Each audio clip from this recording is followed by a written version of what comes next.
Spotted Blake Lively out in New York City. The Gossip Girl alum makes her first public appearance in 3 months on September 5th at the Fashion Institute of Technology, where she participated in Glossy's discussion about the beauty industry. For the occasion, she wore a see-through top under a brown blazer, matching pleated skirt, and knee-high boots with brass buckles, and Blake had the support of a friend for her rare outing. Sharing on social media, she was touched to learn that Megababe founder Katie Sturino stayed behind from the previous panel to cheer her on.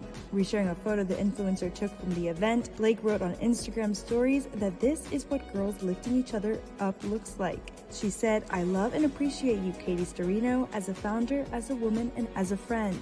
And though her husband, Reynolds, wasn't by her side, Blake also made sure to give him a shout out as he traveled to the Toronto International Film Festival for the premiere of John Candy, I Like Me, a documentary that he produced. Blake wrote in a separate Instagram story, "My husband's love for John Candy is infectious. He honors him in his words, in his work, and now in this beautiful film. A story full of heart, soul, loss, laughter, friendship, family, art, work, pain, and joy."